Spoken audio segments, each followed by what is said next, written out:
1947ರಲ್ಲಿ ಭಾರತ ಬ್ರಿಟಿಷರಿಂದ ಸ್ವಾತಂತ್ರ್ಯ ಗಳಿಸಿತು.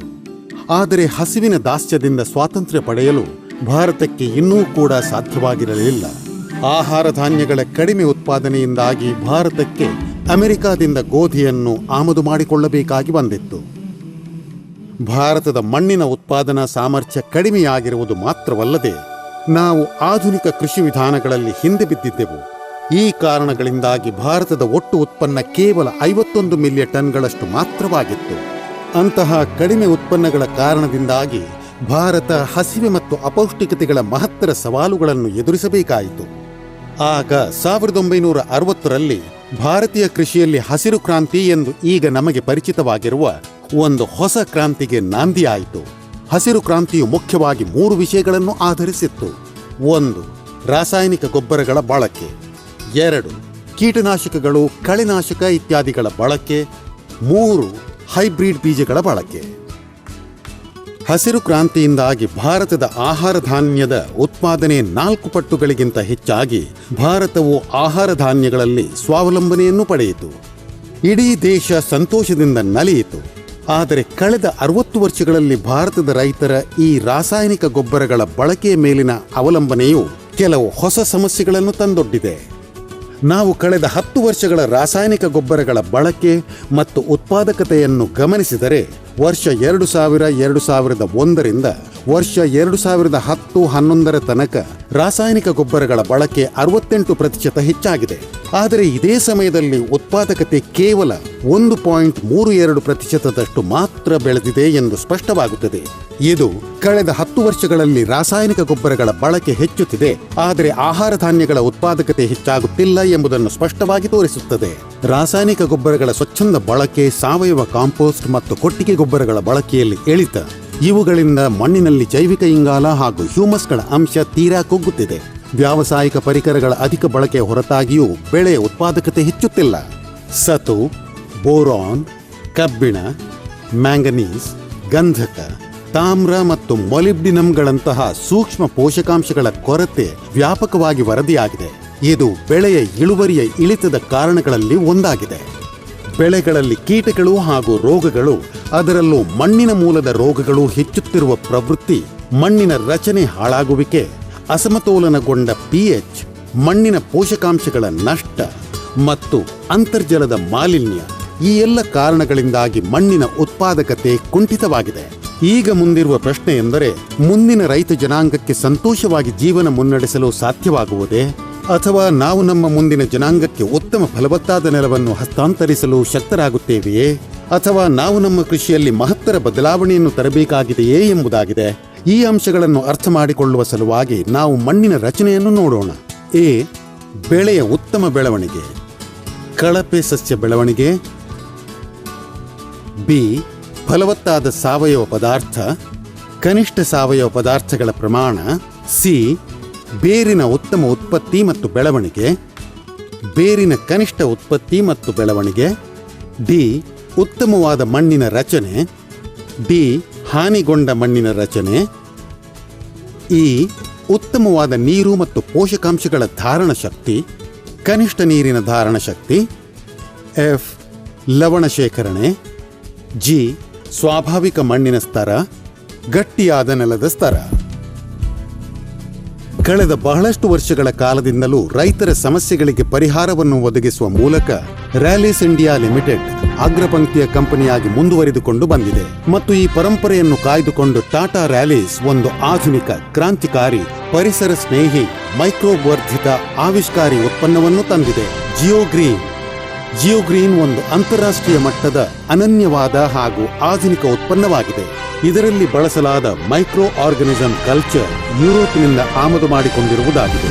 ಜಿಯೋಗ್ರೀನ್ ಸಕ್ಕರೆ ಉದ್ಯಮದ ಉಪ ಉತ್ಪನ್ನಗಳಿಂದ ಉತ್ಪಾದಿಸಲ್ಪಡುತ್ತದೆ ಮತ್ತು ಎಲ್ಲಾ ವಿಧಗಳ ಬೆಳೆಗಳಲ್ಲಿ ಉಪಯೋಗಿಸಬಹುದಾಗಿದೆ. ಜಿಯೋಗ್ರೀನ್ ಮಣ್ಣಿನ ಆರೋಗ್ಯ ಮತ್ತು ಬೆಳೆಯ ಆರೋಗ್ಯವನ್ನು ಗಮನಾರ್ಹವಾಗಿ ಸುಧಾರಿಸುತ್ತದೆ.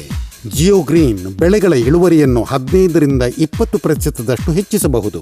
ಜಿಯೋಗ್ರೀನ್ನ ಮುಖ್ಯ ಗುರಿಯು ಜಮೀನಿನ ಆರೋಗ್ಯವನ್ನು ಪೂರ್ವಸ್ಥಿತಿಗೆ ಮರಳಿಸುವ ಮೂಲಕ ಭೂ ವ್ಯವಸಾಯಕ್ಕೆ ಆಧಾರ ನೀಡುವುದು ಹಾಗೂ ಭವಿಷ್ಯದಲ್ಲಿ ಆಹಾರ ಧಾನ್ಯಗಳ ಬೇಡಿಕೆಗಳನ್ನು ಪೂರೈಸುವುದಾಗಿದೆ. ಜಿಯೋಗ್ರೀನ್ ನ್ಯಾಚುರಲ್ ಆರ್ಗ್ಯಾನಿಕ್ ಅಸೋಸಿಯೇಷನ್ NOCAನಿಂದ ಅಂಗೀಕೃತವಾಗಿದೆ.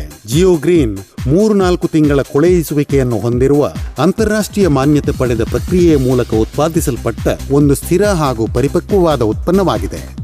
ಜಿಯೋಗ್ರೀನ್ 70-75 ವಿಭಿನ್ನ ಲಾಭಕಾರಿ ಸೂಕ್ಷ್ಮಜೀವಿಗಳನ್ನು ಒಳಗೊಂಡಿದೆ.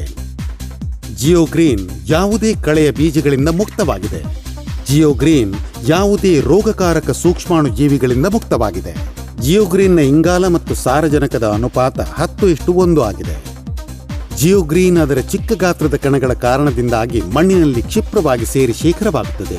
ಜಿಯೋಗ್ರೀನ್ ರಂಜಕ, ಸಾರಜನಕ, ಹ್ಯೂಮಸ್ ಹಾಗೂ ಇತರ ಎಲ್ಲ ಅತ್ಯವಶ್ಯಕ ಪೋಷಕಾಂಶಗಳಿಂದ ಸಮೃದ್ಧವಾಗಿದೆ. ಜಿಯೋಗ್ರೀನ್ ಸ್ಥಿರ ಹಾಗೂ ಪರಿಪಕ್ವವಾದ ಕಾಂಪೋಸ್ಟ್ ಆಗಿದ್ದು ಏಕಪ್ರಕಾರವಾಗಿ ಮಣ್ಣಿನ ಪೋಷಕಾಂಶಗಳ ಬಿಡುಗಡೆಗೆ ಸಹಾಯ ಮಾಡುತ್ತದೆ. ಅದು ಕೊಯ್ಲಿನ ತನಕವೂ ಲಭ್ಯವಾಗಿ ಉಳಿಯುತ್ತದೆ. ಜಿಯೋಗ್ರೀನ್ ಬೇರೆ ಗೊಬ್ಬರಗಳಿಂದ ವಿಭಿನ್ನವಾಗಿದ್ದು ಏಕರೂಪದ ಗುಣಮಟ್ಟವನ್ನು ಕಾಪಾಡಿಕೊಂಡು ಬರುವ ಸಲುವಾಗಿ ಒಂದೇ ಗುಣಮಟ್ಟದ ಕಚ್ಚಾ ಸಾಮಗ್ರಿಗಳಿಂದ ಉತ್ಪಾದಿಸಲ್ಪಡುತ್ತದೆ. ನಾವೀಗ ಜಿಯೋಗ್ರೀನ್ನ ಲಾಭಗಳತ್ತ ದೃಷ್ಟಿ ಹಾಯಿಸೋಣ. ಜಿಯೋಗ್ರೀನ್ ಬೆಳೆಯ ಇಳುವರಿಯನ್ನು ಹೆಚ್ಚಿಸುತ್ತದೆ. ಜಿಯೋಗ್ರೀನ್ ಬೆಳೆಯ ಇಳುವರಿಯನ್ನು ಸರಿಸುಮಾರು 15-20% ಹೆಚ್ಚಿಸಬಲ್ಲುದು ಎಂದು ನಮ್ಮ ಆಂತರಿಕ ಪ್ರಯೋಗಗಳ ಫಲಿತಾಂಶ ತೋರಿಸಿದೆ. ಜಿಯೋಗ್ರೀನ್ ಮಣ್ಣಿನ pH ಸಮತೋಲನವನ್ನು ಕಾಪಾಡಿಕೊಂಡು ಬರುತ್ತದೆ ಹಾಗೂ ಮಣ್ಣಿನ ರಚನೆಯನ್ನು ಹೆಚ್ಚು ಉತ್ತಮಗೊಳಿಸುತ್ತದೆ. ಜಿಯೋಗ್ರೀನ್ ಮಣ್ಣಿನ ಸವಕಳಿಯನ್ನು ನಿಯಂತ್ರಿಸುತ್ತದೆ ಮತ್ತು ಪೋಷಕಾಂಶಗಳು ಲಭ್ಯವಿರುವಂತೆ ನೋಡಿಕೊಳ್ಳುತ್ತದೆ. ಜಿಯೋಗ್ರೀನ್ ಮಣ್ಣಿನಲ್ಲಿ ಸಾರಜನಕ, ರಂಜಕ, ಇಂಗಾಲ ಮತ್ತು ಹ್ಯೂಮಸ್ಗಳ ಉತ್ತಮ ಮೂಲವಾಗಿದೆ ಮತ್ತು ಸಸ್ಯದ ಬೇರುಗಳಿಗೆ ಮಣ್ಣಿನಲ್ಲಿ ಲಭ್ಯವಿರುವ ಪೋಷಕಾಂಶಗಳನ್ನು ಒದಗಿಸುವಲ್ಲಿ ನೆರವನ್ನು ನೀಡುತ್ತದೆ. ಜಿಯೋಗ್ರೀನ್ ನೀರನ್ನು ಹಿಡಿದಿಟ್ಟುಕೊಳ್ಳುವ ಸಾಮರ್ಥ್ಯವನ್ನು ಹೆಚ್ಚಿಸಿ ನೀರು ನಷ್ಟವಾಗುವುದನ್ನು ತಡೆಯುತ್ತದೆ. ಅದರಿಂದಾಗಿ ಬೆಳೆಗಳು ಬರದ ಪರಿಸ್ಥಿತಿಯಲ್ಲೂ ಬೆಳವಣಿಗೆಯನ್ನು ಮುಂದುವರಿಸಿಕೊಂಡು ಹೋಗಲು ಶಕ್ತವಾಗುತ್ತವೆ. ಜಿಯೋಗ್ರೀನ್ನ ಬಳಕೆಯು ವಾತಾವರಣದ ಇಂಗಾಲದ ಡೈಆಕ್ಸೈಡ್ನ ಮಟ್ಟಗಳನ್ನು ಕಡಿಮೆಗೊಳಿಸಿ ಪರಿಸರ ಸಂರಕ್ಷಣೆಗೆ ಕೊಡುಗೆ ನೀಡುತ್ತದೆ. ದೀರ್ಘಕಾಲದ ಬಳಕೆಯು ಮಣ್ಣಿನಲ್ಲಿ ಸಾವಯವ ಇಂಗಾಲದ ಪ್ರಮಾಣವು ಕ್ರಮೇಣವಾಗಿ ಹೆಚ್ಚಾಗಲು ಸಹಾಯ ಮಾಡಿ ರಾಸಾಯನಿಕ ಗೊಬ್ಬರದ ಬಳಕೆಯನ್ನು ಕಡಿಮೆಯಾಗುವಂತೆ ಮಾಡುತ್ತದೆ. ಜಿಯೋಗ್ರೀನ್ ನೀಡುವಿಕೆಯು ಮಣ್ಣಿನಲ್ಲಿ ಸೂಕ್ಷ್ಮ ಜೀವಾಣುಗಳ ಸಂಖ್ಯೆಯನ್ನು ವೃದ್ಧಿಸುತ್ತದೆ. ಜಿಯೋಗ್ರೀನ್ ಬಳಸುವ ಪ್ರಮಾಣ ಪ್ರತಿ ಎಕರೆಗೆ ಭತ್ತದಲ್ಲಿ ಜಿಯೋಗ್ರೀನ್ ಅನ್ನು ಜಮೀನು ಸಿದ್ಧ ಮಾಡುವ ಹಂತದಲ್ಲಿ ಅಥವಾ ನಾಟಿ ಹಾಕುವ ಹಂತದಲ್ಲಿ 10-12 ಚೀಲಗಳು ಪ್ರತಿ ಎಕರೆಯ ಪ್ರಮಾಣದಲ್ಲಿ ಉಪಯೋಗಿಸಬಹುದು. ಕಬ್ಬಿನಲ್ಲಿ ಜಿಯೋಗ್ರೀನ್ ಅನ್ನು ಕಬ್ಬು ನೆಡುವ ಸಮಯದಲ್ಲಿ 15-20 ಚೀಲಗಳು ಪ್ರತಿ ಎಕರೆ ಅಥವಾ 3 ತಿಂಗಳುಗಳ ನಂತರ 8-10 ಚೀಲಗಳು ಪ್ರತಿ ಎಕರೆ ಪ್ರಮಾಣದಲ್ಲಿ ಉಪಯೋಗಿಸಬಹುದು. ದ್ರಾಕ್ಷಿಗಳಲ್ಲಿ ಜಿಯೋಗ್ರೀನ್ ಅನ್ನು ಏಪ್ರಿಲ್ ಸಮರುವಿಕೆಯ ಸಮಯದಲ್ಲಿ 15-20 ಚೀಲಗಳು ಪ್ರತಿ ಎಕರೆ ಅಥವಾ ಅಕ್ಟೋಬರ್ ಸಮರುವಿಕೆಯ ಸಮಯದಲ್ಲಿ 10-12 ಚೀಲಗಳು ಪ್ರತಿ ಎಕರೆ ಅಥವಾ 70 ದಿನಗಳ ನಂತರ 5-8 ಚೀಲಗಳು ಪ್ರತಿ ಎಕರೆಯ ಪ್ರಮಾಣದಲ್ಲಿ ಉಪಯೋಗಿಸಬಹುದು. ಜಿಯೋಗ್ರೀನ್ ಬಳಸುವಿಕೆ ವಿಧಾನಗಳು: ಭತ್ತ, ಗೋಧಿಗಳಂತಹ ಗದ್ದೆ ಬೆಳೆಗಳಿಗಾಗಿ ಜಮೀನನ್ನು ಸಿದ್ಧಪಡಿಸಿ ಉಳುವ ಹಂತದಲ್ಲಿ ಎರಚುವುದು.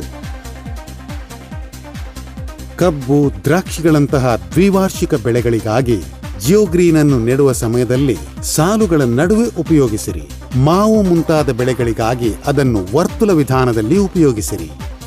ತರಕಾರಿ ಹಾಗೂ ಹಣ್ಣಿನ ಬೆಳೆಗಳಿಗಾಗಿ ನಾಟಿ ಹಾಕಿದ ನಂತರ ಜಿಯೋಗ್ರೀನ್ ಅನ್ನು ಬದುಗಳಲ್ಲಿ ಮತ್ತು ತಗ್ಗುಗಳಲ್ಲಿ ಉಪಯೋಗಿಸಿರಿ.